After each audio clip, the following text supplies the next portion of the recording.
আসসালামু আলাইকুম প্রিয় দর্শক। আজকে আপনাদের মাঝে আমি ছোট্ট একটা ভিডিও নিয়ে উপস্থিত আবারও। আজকে আলোচনা করব এই ছোট্ট ভিডিওর মাধ্যমে যে আমার ছোট একটা কৃষি আছে। এই কৃষি বিষয় নিয়ে আপনাদের সাথে একটু আলাপ আলোচনা করব এবং এই বিষয়টা নিয়ে আপনাদের মাঝে আজকে ভিডিও। তো আমি একজন কৃষক এবং সারা বাংলাদেশের কৃষকের দেখে আমি এটাই বলবো যে আমার মতন কৃষি কাজ করেন আপনারাও। ঠিক আছে, অবশ্যই আপনারা সাফল্য অর্জন করতে পারবেন। কেননা আমি আজকে সাফল্য অর্জন করতে পেরেছি। আমি এখানে দেখেন এই যে একটা কলা বাগান করেছি। আজকের সাফল্য যেটা আমার বয়ে এনেছে, কারণ আমি এই বাগানে অনেকগুলা চারা রোপণ করেছিলাম। এক একটা চারা আমি 50 টাকা করে কিনে আনার পরে আমি এখানে রোপণ করেছি। আজকে আমার বাগানে অনেকগুলা চারা আছে এবং অনেকগুলা ছড়িও আছে, কলার ছড়ি, যেটাকে ইংরেজিতে বলা হয় ব্যানানা। তো আপনারা যারা বেকার ঘোরাফেরা করতেছেন বা আপনাদের পৈতৃক জমি আছে পড়া, ঠিক আছে, জমিটা আপনাদের কোনো কাজে লাগতেছে না, তো আমার মতন আপনারাও চাইলে একটু পরিশ্রম করলেই আপনারা এরকম একটা বাগান তৈরি করতে পারেন। তো বেশি দিন লাগে না। আমি এক মাস 1 মাস সময় লেগেছে আমার এই জায়গাটা মেরামত করতে, সমান প্লাস গোবর, এই জৈব সার ইত্যাদি ইত্যাদি দিয়ে আর কি।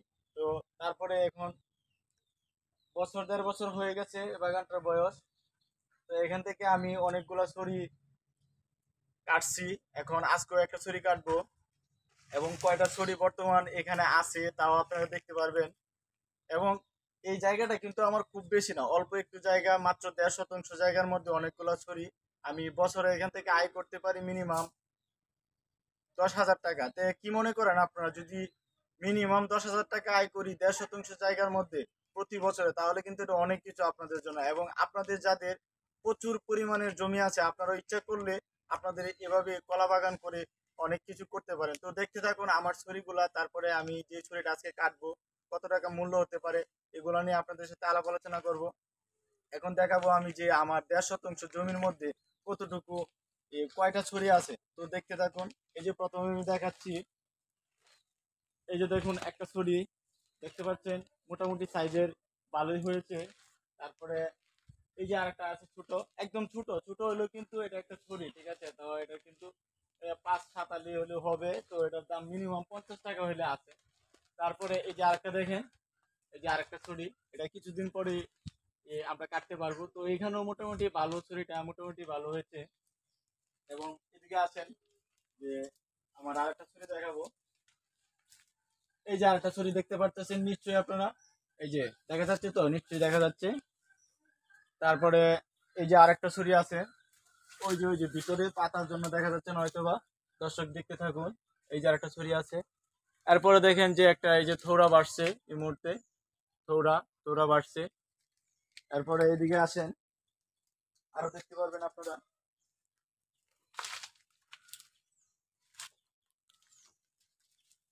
ওই যে দেখেন একটা ছড়ি, ওই যে দেখেন, দেখেন একটা ছড়ি মোটামুটি হয়েছে। ওই যে দেখেন একটা ছড়ি। এরপরে দেখেন এই যে আরেকটা ছড়ি, ঠিক আছে। এই যে এরপরে দেখেন এই যে এইদিকে আরেকটা ছড়ি আছে, একটু লক্ষ্য করেন দেখেন। এই যে একটা ছড়ি, এবং এই যে আমার মাথার উপরে আছে একটা ছড়ি, ঠিক আছে। এই ছড়িটা আমরা আজকে কাটবো। তো তার আগে আবার আমি আপনাদেরকে ঘুরায় ফিরায় একটু বাগানটা দেখাবো। তো আপনারা একটু লক্ষ্য রাখবেন আমার বাগানটার প্রতি। বাগানটা কিন্তু বেশি বড় না দাদা, বন্ধুরা। এই বাগানটা একদম ছোট ছোট, অল্প আকারে। এই বাগানটা শুধু 1.5 শতাংশ জায়গার মধ্যে উপস্থিত, ঠিক আছে। 1.5 শতাংশ জায়গার মধ্যে এই বাগানটা আমি করেছি। এবং আজকের যে ভিডিও করতেছে, ভিডিও আমাকে সহযোগিতা করতেছেন আমার বড় ভাই মামুন, আমার পার্শ্ববর্তী এলাকার সম্পর্কে আমার ভাই হয়, মামাতো ভাই। তারপরে এই যে দেখুন, এই যে বাগান, এই যে দেখুন বাগানে দেখুন নতুন নতুন চারা গজাচ্ছে। এই যে নতুন চারা, এই যে নতুন চারা আবার। তো এখানে আমরা হিসাব করে দেখা যাচ্ছে যে বর্তমান আমার এই বাগানে মিনিমাম 8 থেকে 9টা ছড়ি আছে।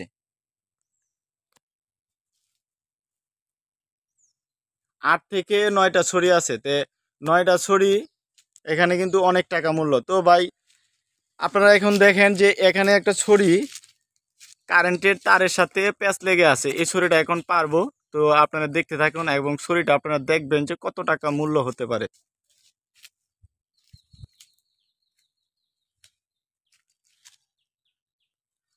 দর্শক দেখতে থাকুন শেষ পর্যন্ত, হাঁটতে থাকুন।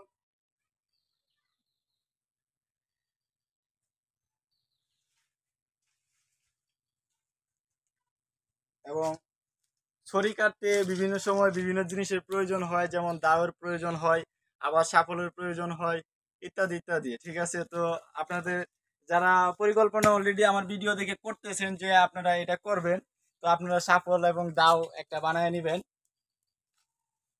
এখন আমি ছড়িটা কাটবো, আপনারা দেখেন। আর একটু উপরে পোজ দাও। হয় না, না হতো না, এই যে রাস্তা আছে এই জানাই মায়া করবো।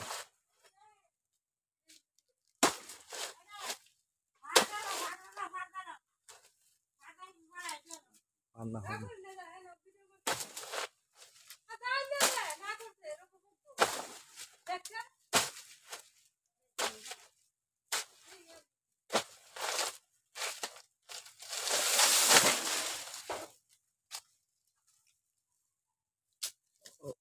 দেখুন দর্শক, বিশাল ঝামেলার একটা ছড়ি, বিশাল ঝামেলার একটা ছড়ি, তাও কিন্তু আমি খুব সহজে মনে করেন এটা এই নিচে নিয়ে আসতেছি, কারণ আমার পরিবার এই ছড়িটা নিয়ে খুব টেনশন করছিল যে এই ছড়িটা মানে কারেন্টের তারের উপরে হয়তো বা কোনো সমস্যা হইতে পারে। তো দেখুন কোনো সমস্যা ছাড়াই আমি খুব সহজে ছড়িটা নামাচ্ছি।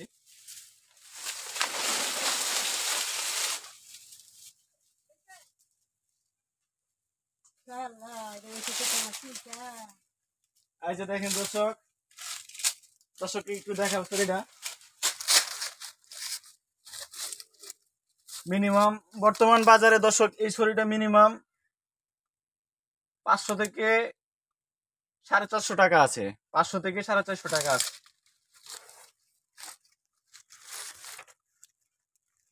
তো এখন আমি কাটবো এই ছড়িটা, আপনারা দেখেন কিভাবে কাটতে হয়।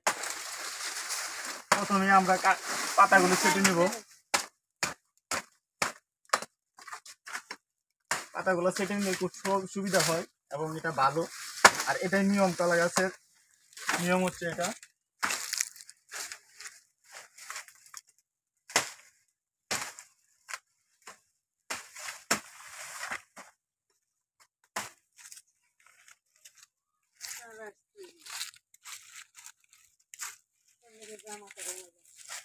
এই যে দেখুন দর্শক, এই যে ছড়িটা দেখতে পাচ্ছেন আপনারা, এই যে ছড়ি কাটলাম। তো আমি আজকে খুবই আনন্দিত, কেননা নিজ বাগান থেকে ছড়ি কেটে নেওয়ার মজাটাই আলাদা, যার জন্য আমি অনেক আনন্দিত। এবং এবং আপনারা যারা চাইতেছেন যে আমার মতন এভাবে একটা কলা বাগান করবেন, তারা অবশ্যই সাফল্য অর্জন করতে পারবেন, এটাই স্বাভাবিক। কষ্ট করলে কষ্টের ফল নিশ্চিত পাওয়া যায়, এটাই স্বাভাবিক। এবং আজকে আমার এই ভিডিওটা যদি আপনাদের কাছে বিন্দু পরিমাণ হলে ভালো লাগে থাকে, একটা লাইক, একটা শেয়ার, কমেন্ট করতে বলবেন না। আজকের ভিডিওতে এই পর্যন্ত আমার আলাপ আলোচনা। ধন্যবাদ সকলকে, ধন্যবাদ, আবারও বলছি ধন্যবাদ।